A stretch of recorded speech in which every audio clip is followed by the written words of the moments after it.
10월 3일 오늘의 말씀은 사무엘하 10장 1절에서 19절입니다. 그 후에 암몬 자손의 왕이 죽고 그의 아들 한온이 대신하여 왕이 되니 다윗이 이르되 내가 나하스의 아들 한온에게 은총을 베풀되 그의 아버지가 내게 은총을 베푼 것 같이 하리라 하고 다윗이 그의 신하들을 보내 그의 아버지를 조상하라 하니라. 다윗의 신하들이 암몬 자손의 땅에 이르매 암몬 자손의 관리들이 그들의 주 한온에게 말하되 왕은 다윗이 조객을 당신에게 보낸 것이 왕의 아버지를 공경함인 줄로 여기시나이까.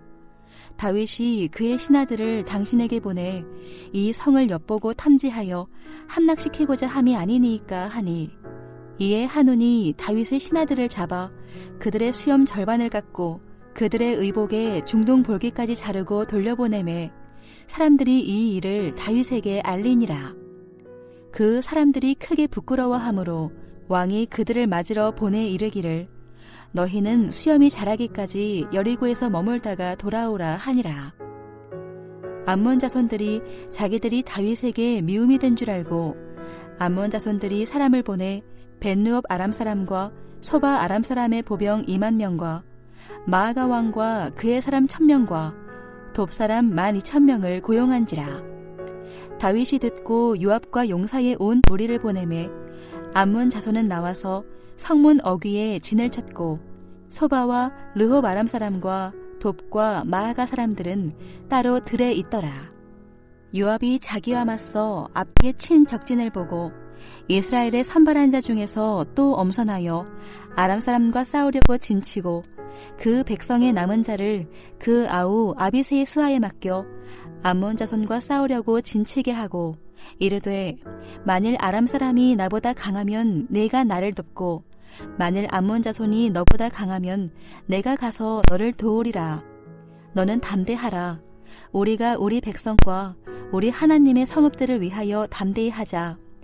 여호와께서 선히 여기시는 대로 행하시기를 원하노라 하고 요압과 그와 함께한 백성이 아람 사람을 대항하여 싸우려고 나아가니 그들이 그 앞에서 도망하고 암몬 자손은 아람 사람이 도망함을 보고 그들도 아비새 앞에서 도망하여 성읍으로 들어간지라. 요압이 암몬 자손을 떠나 예루살렘으로 돌아가니라. 아람 사람이 자기가 이스라엘 앞에서 패하였음을 보고 다 모임에 하다데셀이 사람을 보내 강 건너쪽에 있는 아람 사람을 불러내매 그들이 헬람에 이르니 하다데셀의 군사령관 소박이 그들을 거느린지라. 어떤 사람이 다윗에게 알림해 그가 온 이스라엘을 모으고 요단을 건너 헬람에 이르매 아람 사람들이 다윗을 향하여 진을 치고 더불어 싸우더니 아람 사람이 이스라엘 앞에서 도망한지라. 다윗이 아람 병거 700대와 마병 4만 명을 죽이고 또 그 군사령관 소박을 치매 거기서 죽으니라. 하다데셀에게 속한 왕들이 자기가 이스라엘 앞에서 패함을 보고 이스라엘과 화친하고 섬기니 그러므로 아람 사람들이 두려워하여 다시는 암몬 자손을 돕지 아니하니라. 안녕하세요. 사무엘하 10장 1절부터 19절을 함께 묵상하겠습니다. 오늘 묵상 본문은 다윗이 암몬과 전쟁을 벌이는 장면입니다. 이미 사무엘하 8장에서 다윗이 여러 나라와 전쟁을 했고 큰 승리를 거두었음을 말하고 있습니다. 그런데 8장에서 암몬과의 전쟁은 빠져 있고 10장에 등장합니다. 여기엔 사무엘서 저자의 의도가 담겨 있을 것입니다. 그것은 10장의 암몬 전쟁을 11장의 밧세바 사건과 함께 읽도록 하기 위함입니다. 10장과 11장의 공통점은 다윗이 직접 전쟁에 참가하지 않고 요압과 용사들만 전쟁에 내보낸 것입니다. 다윗의 나태해진 모습을 볼 수 있는 대목입니다. 오늘 이 부분을 중점적으로 본문 묵상을 하겠습니다. 10장 1절부터 5절은 암몬과 전쟁을 하게 된 원인이 나옵니다. 암몬 왕 나하스가 죽고 그의 아들 한온이 왕이 됩니다. 다윗은 나하스와 관계를 맺었던 것처럼 한운과도 조약을 맺으려고 합니다. 그런 의도로 다윗이 한운에게 사신을 보내죠. 아무래도 다윗이 사울로부터 쫓겨다닐 때 나하스로부터 도움을 받지 않았을까 하는 추측을 할 수 있습니다. 그런데 한운의 신하들이 이를 모함합니다. 다윗이 성을 정탐하고 함락시키려고 한다는 것입니다. 그래서 한운은 신하들의 말을 듣고 다윗의 신하들을 모욕하여 쫓아냅니다. 수염은 남성의 상징인데 이를 잘라버렸습니다. 의복은 엉덩이 부분까지 잘라버렸습니다. 옷은 그 사람의 지위를 가리키는데 이는 대단히 모욕적인 행동입니다. 사신은 왕을 대신해서 보낸 대표자들인데 이는 왕에 대한 모욕으로 간주됩니다. 그래서 이스라엘과 암몬 간의 전쟁이 일어납니다. 이어서 6절부터 14절은 암몬과의 전쟁 장면입니다.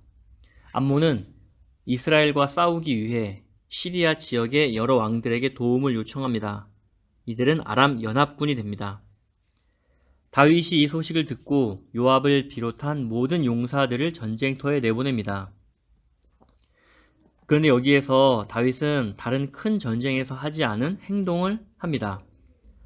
전쟁에 직접 참여하지 않고 요압과 용사들만 보낸 것입니다.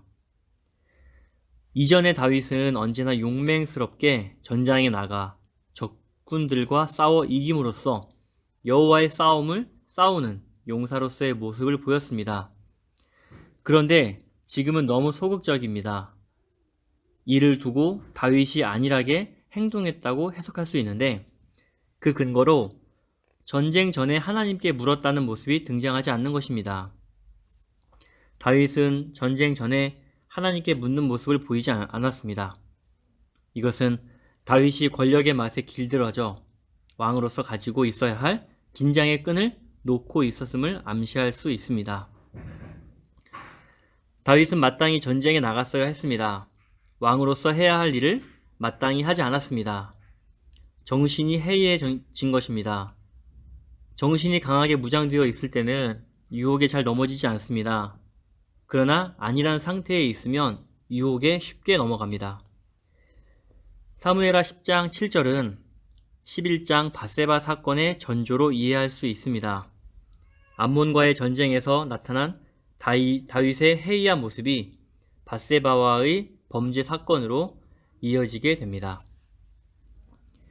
요압이 이끄는 군대는 암몬과 아람 연합군의 유인술에 빠져 앞뒤로 협공을 당하는 처지에 놓입니다. 요압은 이때 기지를 발휘합니다. 군대를 두 부대로 나누어 자신은 이스라엘의 용사들 중에 용사로 구성된 부대를 이끌고 적들의 주포인 아람 연합군과 맞섭니다.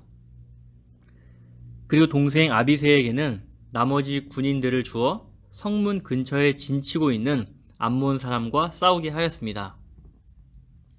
이 전쟁의 승패는 요압 군대와 아람 연합군의 싸움에 있었습니다.